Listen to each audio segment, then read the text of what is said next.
এই দুনিয়ার জীবনটা ধোঁকা, একটা ছোট্ট জীবন, পুরা ধোঁকা, কিচ্ছু নাই এর মধ্যে। আমার কথা শোনেন, এই দুনিয়ার জীবনে কিছুই নাই। চারপাশে অনেক কিছু মনে হবে, আপনার বাড়ি আছে, গাড়ি আছে, স্ট্যাটাস আছে, টাকা পয়সা, প্রতিপত্তি সব আছে।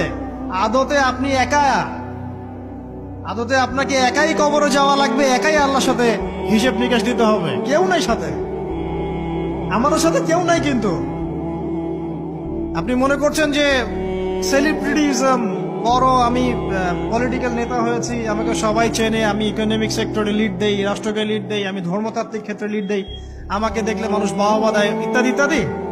দিন শেষে আমি একা, আপনিও একাই। আমাকেও একাই যেতে হবে, আপনাকেও একাই যেতে হবে।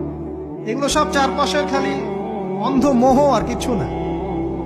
এই মোহের মধ্যে ঢুকে পড়বেন না, আল্লাহ পাক তৌফিক এনায়েত করুন। নবী সাল্লাল্লাহু আলাইহি ওয়াসাল্লাম বারবার বলতেন, আল্লাহুম্মা ইন্নী আউযু বিকা মিন ফিতনাতিদ দুনিয়া, বলতেন না? হে আল্লাহ, আমি এই দুনিয়ার ফিতনা থেকে তোমার কাছে আশ্রয় প্রার্থনা করছি। ওয়া ইন্নী আউযু বিকা মিন ফিতনাতিন নিসা, আমি মহিলাদের ফিতনা থেকেও আশ্রয় প্রার্থনা করছি। আরো দোয়া করতেন, আল্লাহুম্মা ইন্নী আউযু বিকা মিন আযাবিল কবর, হে আল্লাহ, আমি কবরের আযাব থেকে আশ্রয় প্রার্থনা করছি। ওয়া আযাবি জাহান্নাম, জাহান্নামের আযাব থেকে আশ্রয় প্রার্থনা করছি। ওয়া মিন ফিতনাতিল মাহইয়া ওয়াল মামাত, জীবন মৃত্যুর ফিতনা থেকে আশ্রয় প্রার্থনা করছি। ওয়া মিন শাররি ফিতনাতিল মাসিহিদ দাজ্জাল, এবং দাজ্জালের ফিতনা থেকে